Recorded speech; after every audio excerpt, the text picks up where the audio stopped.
여러분께서는 이 세상에서 가장 강한 사람이 누구라고 생각하십니까? 어떤 사람은 이 세상에서 가장 강한 사람은 자식을 위해 목숨을 거는 어머니다라고 말하기도 하고요. 또 어떤 사람은 이 세상에서 가장 강한 사람은 고난 속에서도 굴하지 않고 감사할 수 있는 사람이다라고 말하기도 합니다. 이 로마의 철학자였던 세네카 같은 경우에는 이 세상에서 가장 강한 사람은 스스로를 통제할 수 있는 사람이다라고 말하기도 했는데, 모두 하나같이 다 옳은 말들입니다. 이 모성애로 대변되는 어머니도 참 강한 사람이고, 감사할 줄 아는 사람도 참 강한 사람이고, 스스로 절제할 줄 아는 사람도 감사한 사람이죠. 그러나 성경이 우리에게 제시하는 진정한 강함의 기준은 조금 다른 것 같아요. 왜냐하면 이 성경은 이 세상에서 누구보다도 가장 강한 사람은 바로 성령 충만한 사람이라는 사실을 보여주고 있기 때문입니다. 예를 들어서 삼손이 사자를 찢을 수 있었던 것도 그의 근육의 힘 때문이 아니라 하나님의 영이 임했기 때문이었죠. 다윗도 골리앗 앞에 칼과 창이 아니라 만군의 여호와의 이름으로 싸웠죠. 이 사람의 강함이라는 것은 마치 배터리와 똑같아서 언젠가는 방전되고 바닥을 드러냅니다. 하지만 이 성령에 붙들린 사람은 하나님의 영원하시고 무한한 권능에 접속된 인생이기 때문에 가장 강한 사람이 될 수 있는 것인데요. 여러분, 오늘 이 자리가 우리의 메마른 심령에 하나님의 영이 폭포수같이 부어지는 그런 시간이 될 수 있기를 간절히 축원합니다. 그래서 우리의 힘으로 도저히 넘을 수 없었던 인생의 거대한 산들이 납작한 평지가 되는 기적의 시간이 될 수 있기를 주님의 이름으로 축복합니다. 오늘 이 본문은 이스라엘 역사에서 가장 어둡고 참담했던 시절의 한 장면을 비춰주는 말씀입니다. 이 지도를 보면은 이스라엘의 땅은 서쪽으로 바다를 끼고 있지만 동쪽으로는 끝없는 광야와 이방 민족들의 위협에 노출되어 있어요. 그래서 이스라엘은 역사 속에서 늘 동쪽에 사는 이방 민족으로부터 많은 침략을 당하곤 했습니다. 그 중에서 특별히 요단강 동쪽에 있던 암몬이라는 족속은 유목민족이면서 매우 잔인하고 호전적인 그런 약탈자들이었는데요. 그들은 틈만 나면 이스라엘을 괴롭히던 숙적이었어요. 오늘 본문의 내용은 이 사울이 이스라엘의 왕으로 선택된 후에 그 암몬이 길르앗 야베스라는 곳을 공격해온 사건을 배경으로 하고 있는 말씀입니다. 이 사사기에 보면은 이 암몬 사람들이 이스라엘을 쳐들어왔다가 사사 입다에 의해서 쫓겨간 일이 있었어요. 사사기 11장 32절에 이하에 보면은 이에 입다가 암몬 자손에게 이르러 그들과 싸우더니 여호와께서 그들을 그의 손에 넘겨주심에 아르웰에서부터 민니까지 이르기까지 20성읍을 치고 또 야벨그라임까지 매우 크게 무찌르니 이에 암몬 자손이 이스라엘 자손 앞에서 항복하였더라라고 말하죠. 이런 과거 역사가 있었는데 이 암몬 족속이 한동안 잠잠하다가 약 100년 정도가 지난 후에 다시 이스라엘을 괴롭히기 시작합니다. 이 족속이 그래서 오래전에 사사 입다에게 당했던 참패를 서력하고자 하는 마음으로 다시 이스라엘로 쳐들어오게 되는 거예요. 바로 그때 암몬은 길르앗 야베스라는 곳을 쳐들어왔는데, 이 암몬의 침략을 감당할 수 없었던 야베스 사람들은 이 전쟁의 화마를 피하기 위해서 먼저 화평을 암몬 사람들에게 제의합니다. 이 말이 화평이지 너무너무 약한 야베스 사람들이 암몬과 싸워볼 용기도 내지 못한 채 생존을 위해 굴욕적인 평화조약을 맺고자 제안을 하는 거예요. 우리가 당신이 하자는 대로 다 섬길 테니 제발 조약을 맺고 우리의 목숨만 살려주시오, 이렇게 말했다는 것입니다. 그런데 이 암몬은 그 제약을 쉽게 받아들여주지 않았어요. 오늘 2절에서 이렇게 말하는 것이죠. 암몬 사람 나하스가 그들에게 이르되 내가 너희 오른 눈을 다 빼야 너희와 언약하리라. 내가 온 이스라엘을 이같이 모욕하리라 라고 합니다. 내가 너희의 오른 눈을 다 빼야 너희와 언약하리라. 무슨 말일까요? 이 말은 단순히 신체를 훼손하겠다는 뜻의 말이 아닙니다. 여러분, 고대 전쟁에서는 이 방패를 들고 칼을 들고 싸우는데, 이 방패는 어느 손에 드냐면 왼손에 들고요, 공격하는 무기는 오른손에 듭니다. 그러니까 왼손으로 방패를 들면은 오른쪽과 왼쪽 눈 시야 가운데 어떤 시야가 가려질까요? 왼쪽 눈이 이렇게 가려지겠죠, 방패에. 그러니까 오른 눈으로 주로 보는 겁니다. 그런데 이 오른 눈을 다 빼버리겠대요. 그럼 싸울 수 있을까요, 없을까요? 안 보이는 거예요. 이 말은 이스라엘을 영원한 패배자로 만들어 다시는 저항할 수 없는 그런 불평등한 노예로 만들겠다는 뜻이고, 화평을 안 하겠다는 뜻인 겁니다. 그냥 닥치는 대로 짓밟아가지고 하나님의 백성 전체를 마치 짐승처럼 취급하며 조롱하겠다라는 그런 선포였던 거예요. 자, 여러분, 우리가 어떠한 손해를 보더라도 싸움을 피하고 싶으니 제발 조약을 맺어주시오라는 마음으로 굴욕적으로 엎드렸더니 오른쪽 눈을 빼자 그러고, 이쯤 되면 길앗 야베스 사람들의 마음이 어떻게 되었을까요? 이 일은 상식적인 생각으로 보아도 도무지 감당할 수 없는 그런 환란이었습니다. 암몬과 싸우자니 싸울 숫자도 턱없이 부족하고, 어떻게 굽히고 좀 들어가자니 암몬이 절대로 봐주지 않겠다고 하고. 여러분, 우리가 살아가는 인생의 걸음에도 이런 시간은 꼭 찾아옵니다. 우리는 이 정도면 되겠지 하고 고개를 숙였는데 우리의 눈을 빼라고 협박하는 세상을 만나고 살아요. 경제적인 파탄, 깨어진 관계, 무너진 건강이 우리를 포위하고, 너희 소망을 내놓아라, 너희 미래를 포기하라라고 압박하고 우리를 막다른 골목으로 밀어넣을 때가 있다는 겁니다. 그렇게 우리 걸음 속에도 앞으로 나가자니 나갈 수도 없고, 뒤로 물러서자니 물러설 수 없는 그런 큰 산이 닥쳐올 때가 있는데, 여러분, 그런 산이 눈앞에 닥쳐오면 우리는 그때 어떻게 해야 하는 것일까요? 이 길앗 야베스 사람들은 먼저 이스라엘 다른 지파들에게 전령을 보내서 도움의 손길을 요청합니다. 하지만 이 도움의 손길을 보내면서도 정작 그들의 마음속에는 다른 지파가 우리들을 도와줄까? 이런 의구심이 가득할 수밖에 없었어요. 도와줄 거라는 확신이 들지 않았습니다. 왜냐하면 그들에게는 이스라엘 다른 지파들에게 손을 내밀기 어려운 부끄러운 과거가 있었기 때문이죠. 이 사사기 21장에 보면은 한 레위인의 첩이 베냐민 지파 땅에서 성폭행을 당하고 죽는 사건이 일어나게 되죠. 그때 그 이스라엘의 모든 지파가 총회를 열어가지고 베냐민 지파의 죄악을 징치하기로 합니다. 그리고 베냐민 지파와 전쟁을 벌였어요. 그러니까 이스라엘의 나머지 지파와 베냐민 지파가 싸운 동족 상잔의 비극이 일어나는 것이에요. 그리고 전쟁의 결과 베냐민 지파가 거의 전멸하고 남자 600명 정도만 남게 되었어요. 자, 그런데 그때 이 모든 총회가 베냐민 지파와 싸우기로 결의한 이 전쟁에 유독 한 마을 사람들이 참여하지 않았습니다. 그 마을이 어디였냐면 길앗 야베스예요. 이 길앗 야베스 사람들은 이기적인 안일함에 빠져서 이 전쟁에 같이 참여하지 않았다는 것입니다. 그래서 이스라엘 총회가 자기들에게 함께하지 아니한, 하나님의 거룩한 전쟁에 함께하지 아니한 길앗 야베스의 군대를 보냈고, 결국 길앗 야베스 사람들은 거의 다 죽고 다만 결혼하지 않은 처녀 400명 정도가 살아남았죠. 그래서 이스라엘 총회가 길앗 야베스에 남은 이 처녀 400명을 거의 전멸하다시피 한 베냐민 지파 남자들에게 아내로 주어서 이스라엘 지파에서 베냐민 지파가 끊어지지 않도록 만들어줍니다. 이것이 사사기 21장의 내용이에요. 자, 이런 과거의 전적이 있었기 때문에 길앗 야베스는 이스라엘 다른 지파들에게 도움을 요청해도 그들이 자신들을 도와줄지 그렇지 않을지 확신이 들지 않는 거예요.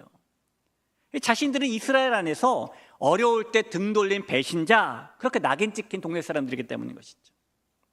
그러다 보니 길앗 야베스 사람들이 암몬의 공격 앞에서 그들의 칼날보다도 누구도 우리의 편이 돼주지 않을지도 몰라라는 두려움, 그런 속에 마치 고립무원 속에 홀로 환란을 맞는 것 같은 외로움이 가득할 수밖에 없었겠죠. 간담은 더 서늘해졌을 것이고요, 마음은 이 촛불처럼 녹아내렸을 겁니다. 이 솟아날 구멍이 조금이라도 보여야 소망을 품고 희망을 가질 텐데 그런 구멍이 전혀 보이지 않으니 무너져 내리는 마음을 금할 수가 없었을 겁니다. 여러분, 세상을 살아가다 보면 우리의 영적인 원수는 우리에게 그렇게 속삭이죠.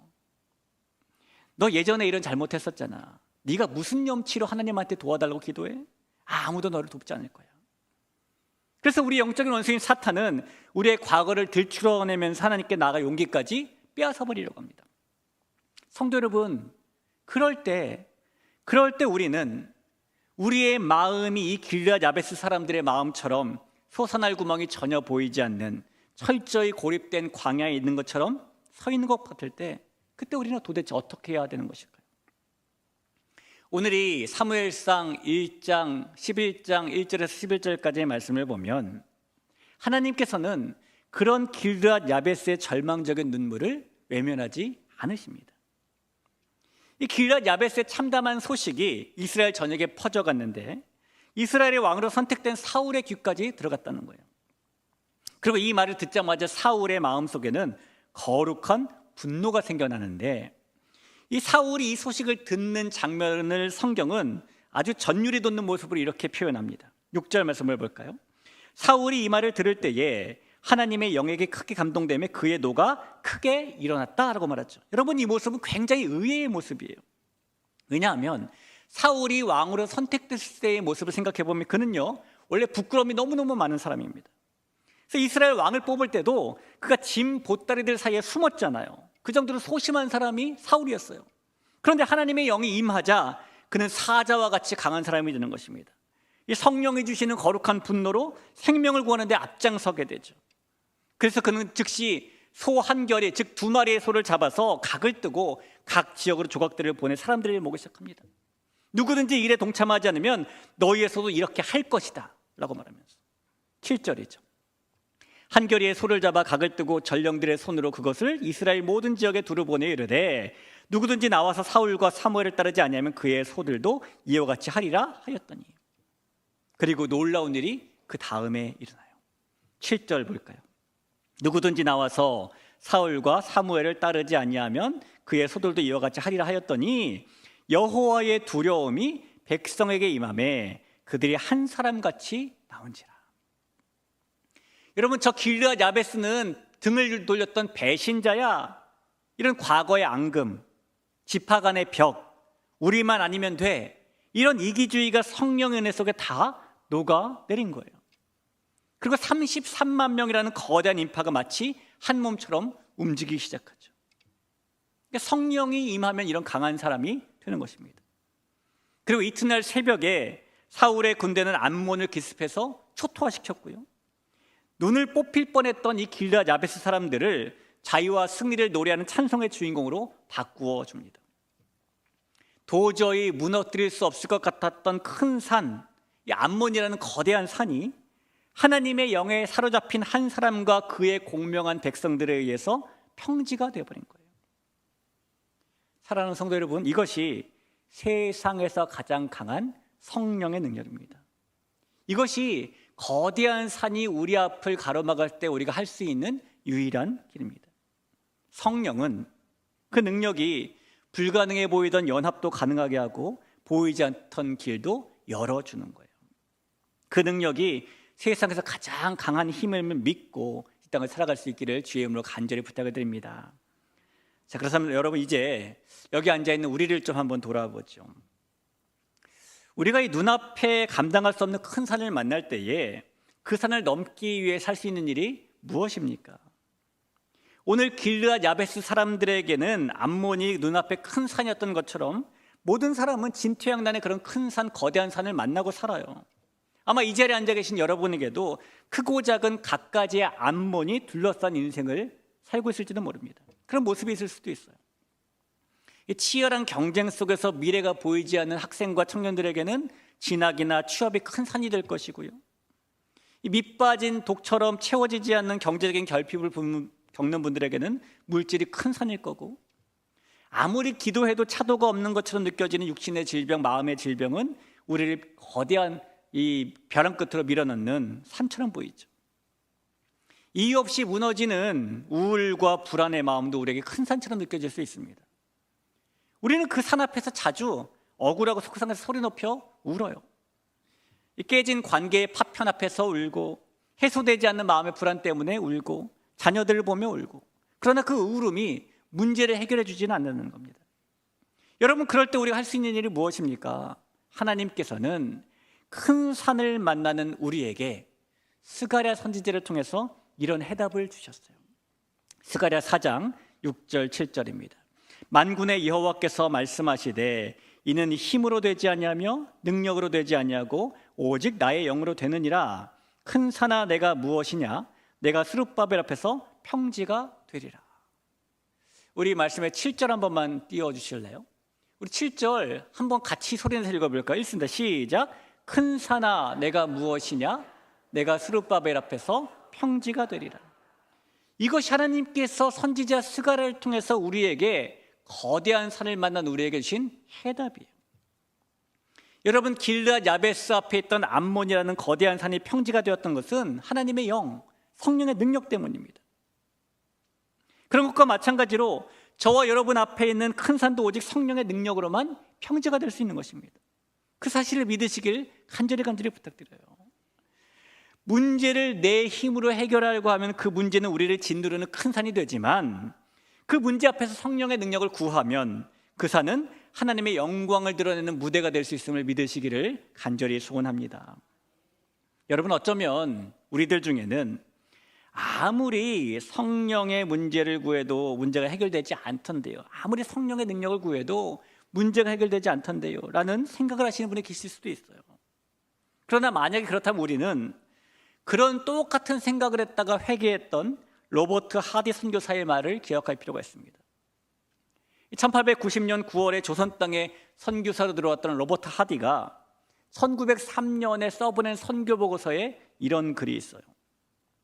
아무리 노력하고 애를 써도 이처럼 수고의 결과가 없게 된 원인이 어디에 있나 생각해 보니 내 자신에게 어떤 장애물이 있는 것으로 생각되진 않았지만 점점 더 깨닫는 것은 내게 영적인 능력이 부족하다는 점입니다. 하나님께서 힘으로 되지 아니하며 능으로 되지 아니하고 오직 나의 신으로 되느니라 하신 스가랴 4장 6절 말씀에 나오는 그 성령의 능력이 없는 것이 나의 실패 원인임을 깨닫게 되었습니다.